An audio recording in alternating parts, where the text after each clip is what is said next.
कैसे हैं मेरे प्यारे बच्चों। स्वागत है आपका संस्कृत की कक्षा में। संस्कृत पाठ्य पुस्तक देववाणी कक्षा 5 by Edurise India from Amit publishing house के साथ हम शुरू करते हैं बच्चों पाठ संख्या 18 जिसका नाम है सती सावित्री।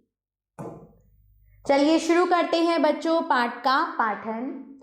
मद्र देशे अश्वपतिः नाम्नः नृपः आसीत्। मद्र देश में अश्वपति नाम के राजा थे। तस्य सावित्री नामनी सुता आसीत्। उनकी पुत्री सावित्री थी। यदा सावित्री युवावस्था प्राप्ता, जब सावित्री युवावस्था को प्राप्त हुई, तदा तस्या पिता वरम अन्वेषणाय ताम सचिवय सहित अप्रेष्यत। तब उनके पिता ने वर दूल्हा खोजने के लिए उसे मंत्रियों के साथ भेजा। सा विभिन्नेषु प्रदेशेषु वरम अन्वेषणाय अभ्रमत। वह विभिन्न प्रदेशों में वर खोजने के लिए घूमी। अथ गृहं प्रत्यागत्य सा पित्रा सह आसीनं मुनिं नारदम अपश्यत। इसके बाद घर वापस लौटकर उसने मुनि नारद को अपने पिता के साथ बैठे देखा। सा तम अनमत। उसने उन्हें प्रणाम किया। मुनि तस्यै स्वस्ति अवदत्। मुनि ने उसे आशीर्वाद दिया। ताम च वृत्तम अपृच्छत। और उससे कुशलता आदि का समाचार पूछा। सावित्री तस्मै सर्वं न्यवेदयत्। सावित्री ने उन्हें सब बता दिया। नारदः अकथयत्। नारद जी ने कहा, अहोबत महत् पापम सावित्र्या नृपते कृतम अज्ञानतया सुवदनया गुणवान सत्यवान वृतः। ओहो हे राजन, बड़े दुख की बात है कि सावित्री ने यह क्या अनर्थ किया।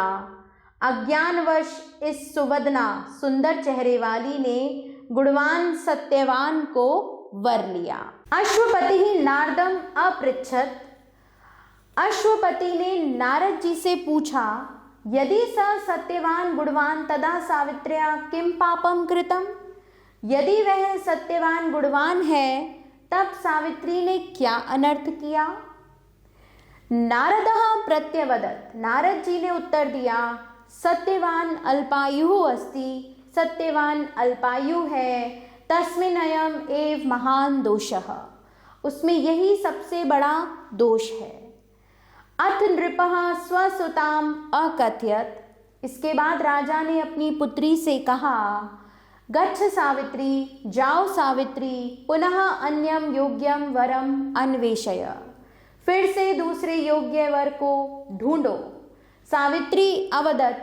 सावित्री बोली, दीर्घायुः अल्पायुः वा सद्गुणः वा स एव मम पतिः भविष्यति। दीर्घायु हो अथवा अल्पायु हो अथवा सद्गुणी, वही मेरे पति होंगे।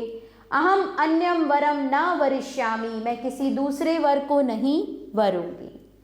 ततः नारदः अवदत्। तब नारद जी बोले, हे नृपः, हे राजन, तव सुतायाः बुद्धिः स्थिरा। तुम्हारी पुत्री की बुद्धि स्थिर है, यानी कि अब वो अपनी बात से नहीं हटेगी। त्वं श्वम एनाम सत्यवते प्रयच्छ। तुम कल इसे सत्यवान को दे दो।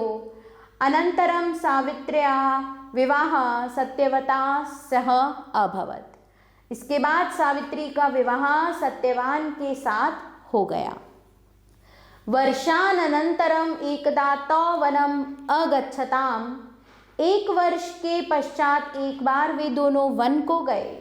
तत्र सत्यवतः, वहाँ सत्यवान के शिरसि वेदना जाता, सिर में पीड़ा हुई। सावित्री तस्य शिरः अंके निधाय व्यल्पत। सावित्री उसका सिर गोद में रखकर विलाप करने लगी। ततः यमराजः तत्र आगच्छत। इसके बाद यमराज वहाँ आए। सत्यवत् प्राणान अहरत। और सत्यवान के प्राणों को हर लिया। सावित्री यमराजम अन्वगच्छत। सावित्री यमराज के पीछे चल पड़ी। यमः ताम पुनः पुनः अवारयत, यमराज ने उसे बार बार रोका, तथापि फिर भी सा अनुगमनम न अत्यजत, उसने पीछे जाना नहीं छोड़ा। विवशः यमः तस्य तस्याः पत्युः प्राणान् प्रत्यर्पयत, विवश यमराज ने उसके पति के प्राण लौटा दिए। सती सावित्री भारतीय नारीणाम आदर्शा अस्ति, सती सावित्री भारतीय नारियों की आदर्श हैं। शुरू करते हैं बच्चों पाठ का अभ्यास कार्य। निम्नलिखितानां प्रश्नानां उत्तराणि लिखत, निम्नलिखित प्रश्नों के उत्तर लिखिए। नृपः अश्वपतिः सावित्री कुत्र अप्रेषयत्, सावित्र्या ज्ञापिते वृत्तान्ते मुनिः नारदः नृपं किम् अवदत्, मुनेः नारदस्य वार्तां श्रुत्वा सावित्री किमुत्तरत्, यमराजः सत्यवतः प्राणान् अत्यजत किमर्थम। बच्चों इन सभी प्रश्नों के उत्तर पाठ के आधार पर आप स्वयं दीजिए। प्रश्न 2 देखिए बच्चों, सम्यक उत्तरम चिनुत, सही उत्तर चुनिए। सुता इति पदस्य समानार्थी शब्दः अस्ति आत्मजा, स्वस्ति इति पदम अस्ति आशीर्वाद सूचकम, गुणवान इति पदस्य स्त्रीलिंगम भविष्यति गुणवती, अन्वेषय इति पदम अस्ति लोट लकारस्य। रिक्त स्थानानि पूरयत, रिक्त स्थानों की पूर्ति कीजिए। तो बच्चों यह आप पाठ से स्वयं करेंगे।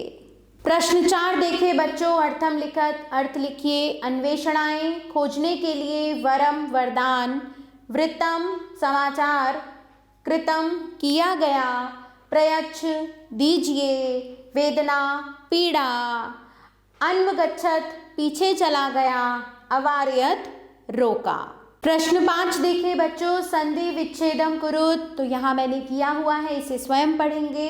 क्रियापदानां मूल धातवः लिखत, क्रियापदों की मूल धातुएं लिखिए। यहाँ मैंने आसीत, अनमत, अकथयत और अगच्छत इन पदों की मूल धातु लिखी हुई है। इन चारों की आप स्वयं लिखेंगे। वाक्यानि रचयत, वाक्य बनाइए। प्राप्तः किंचित कालांतरम प्रद्युम्नेन संज्ञा प्राप्ता, आदर्शः सावित्री आदर्शा नारी अस्ति, आसीनं बालकः आसीनं जनम अपश्यत, सुता मम सुता पठति, स्थिरा तस्याः बुद्धिः स्थिरा अस्ति। सर्वनाम पदानि चित्वा लिखत, सर्वनाम पदों को चुनकर लिखिए। तो यहाँ मैं इनको चुन रही हूँ, आप स्वयं लिखेंगे। तस्याः नाम सावित्री आसीत्, तस्या, सा विभिन्नेषु प्रदेशेषु अभ्रमत, सा, तस्मिन् अयम् एव महान् दोषः, तस्मिन् और अयम्, एकदा तौ वनम अगच्छताम तौ। इसी के साथ बच्चों हमारा यह पाठ यहाँ समाप्त होता है। आभार बच्चों, मिलते हैं नए पाठ के साथ।